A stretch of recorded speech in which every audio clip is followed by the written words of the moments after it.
Mel B claims he physically abused her and had an affair with their nanny. He denies the allegations, and the nanny says there was no affair. Her drug addiction and alcoholism killed our marriage. She said that I put her in the hospital and I beat her so bad that she was in there for 6 or 7 days. In order for her to be this amazing victim, someone has to be the culprit, and it's me. And it will destroy your everything, your self-worth, your confidence. I just try and keep everything together as much as possible. Mel B survived a terrible marriage. Her ex-husband physically harmed her, emotionally berated her, and drained her bank accounts. Once, former Spice Girl member Mel B didn't want to sleep with him anymore, and he decided to get their German nanny pregnant and then force her to remove it. This is a messy situation, so let's get into it. Former Spice Girls member Mel B was in one of the most toxic marriages I've ever heard of. Her ex-husband Stefan Belafonte did a lot throughout their 10-year marriage, including getting their nanny knocked up, getting physical with Mel B, and spending all her money. Mel B actually had to run away to her mom's bungalow because she had no more cash and she had to get away from the abuse. She says, "I wasn't just emotionally and physically abused, there was all the financial abuse too. I didn't realize that I didn't have as much money as I thought I had." Thankfully, Mel B was able to build herself back up, but it wasn't easy. And she had to go through a recovery period because the things that her husband put her through is unimaginable. I think people think, so once you've left an relationship, oh, you're fine now. Yeah. Well, no, you're not, because you have to piece yourself back together.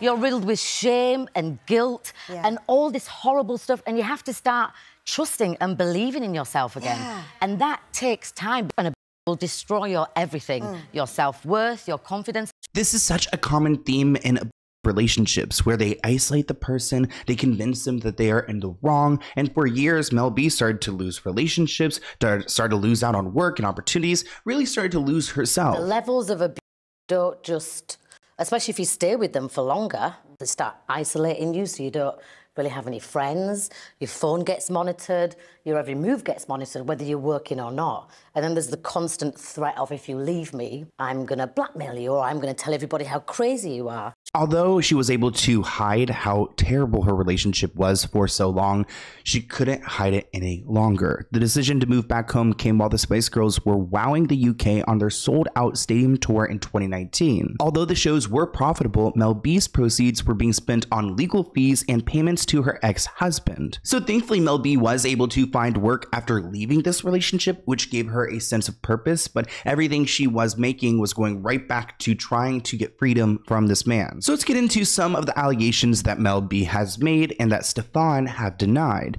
And we actually got to see a little taste of their relationship on their reality TV show, which I don't know whose good idea this was. You're a big, needy, bald baby. Just uncovered footage shows how America's Got Talent judge Mel B's marriage has been on the rocks for years. I just try and keep everything together as much as possible. In her 2010 reality show, Mel B, It's a Scary World, the former Spice Girl breaks down in couples counseling, while husband Stefan Belafonte complains he wants more sex. It means I'm a super freak, and I need to have certain amounts of sex. I'm always so disgusted by those guys who expect women or expect their partners at all to give into intimacy or to give it up. It's like, you've got to earn your way. I mean, it's called intimacy for a reason. You're supposed to be intimate and like work your way up to that level. I mean, what type of woman wants to sleep with a guy who's just expecting it and then resentful when they don't get it? It's like, no, baby, just try harder and better luck next time. Now, their divorce was messy, and it started with a temporary restraining order that Mel B filed back in 2017. During the end of their marriage, Mel B claims the only time she felt safe was when she was away from home at work. So to get away from him, she essentially filed a temporary restraining order because I guess if she wasn't at work, she was scared of him and she was living in fear that he would physically harm her. She also claims that Stefan's ramped up when her career was on an upswing. I find that really interesting because wouldn't you want your partner to do well? I mean, if she's doing well, doesn't that mean you both are doing well? But that again is a red flag. If your partner is not happy for your successes and they're starting to isolate you more or to harm you more when you're doing well, then you should try your best to get out. During their divorce, Stefan was exposed big time because Mel B claims that he hired a German foreign exchange student named Lorraine, and she was hired to be their nanny nanny, and he ended up pitting the two women against each other. Mel B claims that he started sleeping with Lorraine, the nanny, and ended up getting her pregnant and then demanded that she got it removed. Ooh. I mean, I kind of believe what Mel B is saying just because we see this man who's demanding that Mel B give it up. She's not giving it up. So where does he go? He goes to the nanny. He was granted a restraining order against Lorraine in April, but Lorraine then sued Mel B for defamation, claiming that she was pregnant. The nanny did get pregnant, but it was from a one-night stand. Mel B claims he physically abused her and had an affair with their nanny.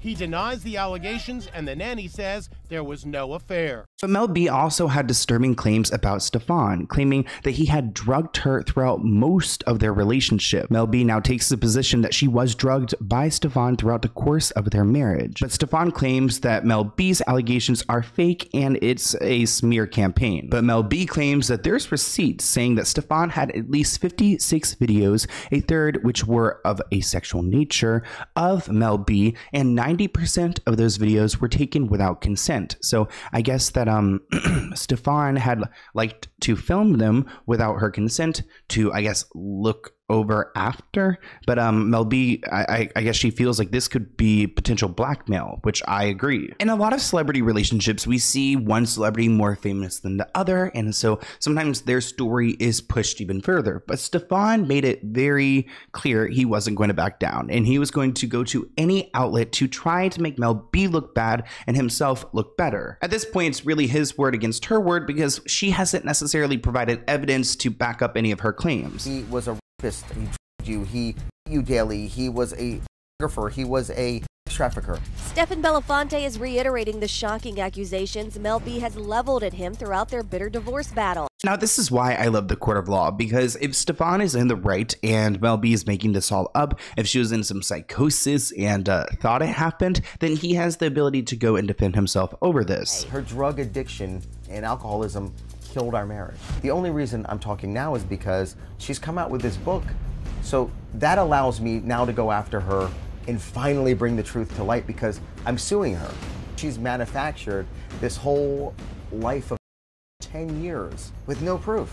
So because I'm suing her for defamation of character, she's now gonna have to present why she thinks she can say all of these things. I love how they edited that. It's very Dr. Phil coded, very dramatic. And I also love when someone speaks out and shares their side because we can kind of like pick it apart and see what is true here. Because I do think, especially in this story, there are two sides here. She said that I put her in the hospital and I beat her so bad that she was in there for 6 or 7 days. That's an open and shut case. You show the hospital records, the judge says, wow, and then I am the scumbag that she says that I am because she has the proof. But what she did is very tricky. She made all these allegations and then she won't show the hospital records. And under HEPA law, you don't have to. The judge can't even compel her to do it. In order for her to be this amazing victim, someone has to be the culprit, and it's me. This report writes, a playful Good Morning Britain interview turned fiery Monday when a statement was read from Mel B's ex-husband, Stefan Belafonte, whom she has accused of abuse. They go on to read this statement and to ask Mel B about it, and she says, oh God, I don't want to hear that. So she's very dismissive. She doesn't want to discuss this. Piers Morgan says, well, you can reply back to this. Like, you can reply back to his statement. And of course, Mel B's like, why would I want to get into a spat like this? Like, I'm not trying to air out my dirty laundry on national television. Now, Mel B shares some really dark stories. One about a time that she wanted to take her own life. She claims back in 2014, 3 years before she filed for divorce, Stefan was threatening her with a bunch of tapes he had taken of her. She says, I'm probably still healing and learning from that whole entire experience. In her book, Brutally Honest, she took nearly 200 aspirin pills and escaped to leave her marriage from Stefan. She said, I'll be wearing a beautiful dress, my hair and makeup will be perfect, but if you want the absolute truth, I don't care about any of it. My life is a mess and I want out. I don't know if she's talking about like, she's saying, I'll be wearing a beautiful dress, my hair and makeup will be perfect. Is she talking about like her like funeral? Like if she was in her casket? And if she took the pills, I guess it wouldn't like show any like marks. I don't know. That's really cryptic. On December 11th, my birthday. Oh my gosh, my birthday in 2014. Where was I? December 11th, 2013. 2014. 2013, I graduated high school, I think. So then I was probably in college at this point. That's the night that she started popping over-the-counter pills in her London home. She says, as each pill goes into my mouth, I ask myself, are you sure? And I take another 10, 20, 50, 100. Are you sure? Another 120, 150. She continued, behind the glitter of fame, I felt emotionally battered, estranged from my family. I felt ugly and detested by the very man who once promised to love and protect me, my husband and manager, Stefan. Ooh, that makes it even more complicated when she has no money left. Well, he was her manager. Mel B claims after writing her daughters a note, a goodbye note, and taking the 200th pill, she wrote, as soon as I swallowed that last pill, I knew I didn't want to go anywhere. This was not the answer. Mel B says she suffered many bruises on her face and shoulder after hitting a jammed door while attempting to get help. The singer was hospitalized with liver and kidney damage. Ooh. She says facing her daughter, Phoenix, was the most sad moment of her life. I guess after seeing that she had attempted this and to realize that she could have left her daughter behind was really difficult for her to swallow. I just wanted to not be there anymore. And I'd written my letter to my daughter explaining, you know, my mum's going to look after you guys. And I just didn't know any other way out. Now, when it comes to Stefan, things aren't looking good because some of his exes are coming forward and claiming that this man is exactly like Mel B is describing, that they have survived him as well. In the beginning, it was very exciting. We were on top of the world. He was unstoppable. He was lovable, you know, outgoing, charmer. Was he ever physically violent with you? He was physically violent, I would say, more towards the end of our relationship. What happened? He grabbed my phone and he smashed it and he threw me up against a wall and, you know, had me pinned against the wall. And, you know, I was, of course, very fearful. I mean, I get the chills just talking about it now. One of the reasons why I believe Mel B and what she has said about Stefan is because of his ex who has come forward and spoken out.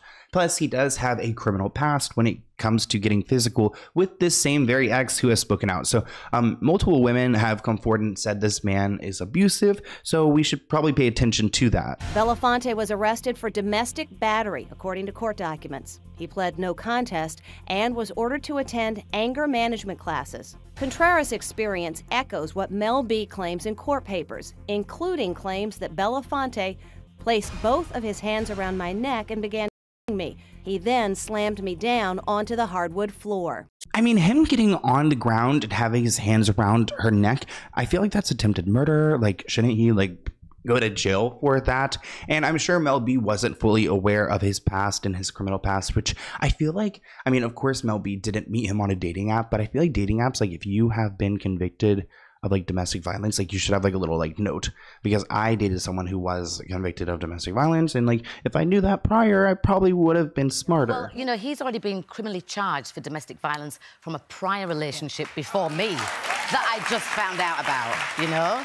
So abuse won't stop unless they are stopped. That's why in the back of my book, I've done the 15 signs of abuse, because a lot of people have read my book and then they go to the back of it and they go, oh my God, I can tick 1, 2, 3 of those.